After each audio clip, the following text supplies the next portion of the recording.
Yeah, I'd actually start with that. So this Sunday we're promoting Childhood Cancer Awareness Week again, or month again. And it's something that our team has kind of adopted over the past 4 or 5 years with our honorary captain program, where we invite young patients typically with cancer to come be a part of our team for game day. So it's something we're really proud of and that our team has really embraced, and we're going to do that again on Sunday and hopefully raise some funds and awareness and help as much as we can with the platform that we have. So Sunday, we'll get more information out on social media about that, but hopefully you can help us spread the word about that. Pretty incredible trip for us, actually. Not in terms of results, but what we want to do this year was to play the best and see where we are and grow. So for us to play 2 Pac-12 teams in Portland, who's kind of a perennial power in women's soccer, and Portland State, and be in those games the way that we were and give ourselves the opportunity to win those games, quite frankly. Like we dominated Oregon State statistically and couldn't find a way to win. We had a late goal called back against Washington, and probably deserved to lose the Washington game. And then the Portland game was a difficult one. We had a couple injuries that I think kind of rattled our confidence, but it was really good for us to have players step up and play big minutes and come back, I think, tougher and certainly more bonded and ready to move forward. So NAU this weekend, we go down to New Mexico State the following weekend. So after that, we're straight into conference. Coach, what do you take from the road trip to propel you guys as you go forward? Yeah, I mean, the one thing I would say is just I really like this team. They're an incredible group of young women, and we were on the road for 11 days, and there's just not once that there's drama. We had multiple people come talk to us about the way that they behave, the way that they treat people, the way that they just hold themselves with class, and I think that that's something that makes us really proud when we represent New Mexico. So that, first and foremost, is what I'm most proud of with this team.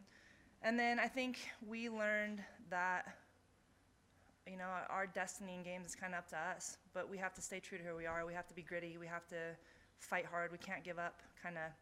One of the goals was an own goal and some things that I think are learning lessons with some players that haven't played huge minutes before, but it's trial by fire now. Like, those guys were thrown into tough games, and a lot of them performed really well. So I come back quite confident in our ability, but know that we have to fight. Nothing's going to be handed to us. It's a tough schedule coming into those, like you mentioned, and really competitive in all of them. What were the goals you had coming in, and what did you accomplish as far as what you wanted to see?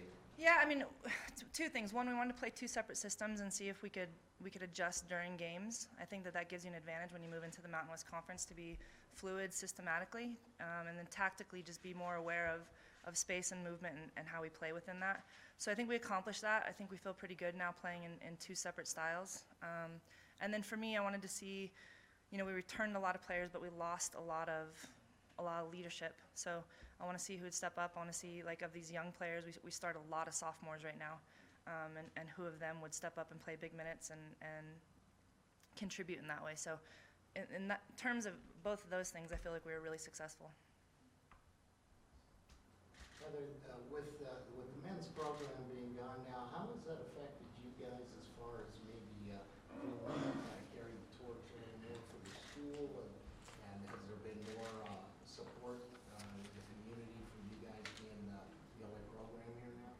Yeah, I mean, there's been nothing pleasant about that. It's been really difficult to lose that program, and I think from our perspective, we do feel like we want to carry on the legacy of what UNM men's soccer did here, and try to, you know, reach the levels that they did. And we're not there yet, but it's something that we certainly try to do. But I think it's excellence on and off the field that, you know, Coach Fishbein established here. So I certainly think that it's something that we talk about and that we try to represent, but it's also something that can't be a weight for our players. It's not their direct involvement. So it's a balance of trying to represent, but not let it become something that would affect our program negatively as well. Coach, could you talk about Northern Arizona? I'm sorry? Challenge that Northern Arizona presents. Yeah, they're always good. They're the second closest university geographically to us, Division I.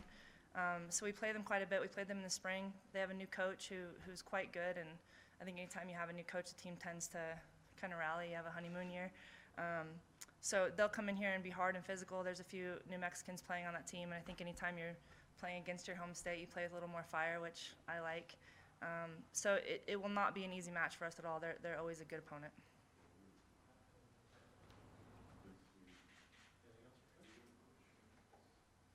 Thanks, guys.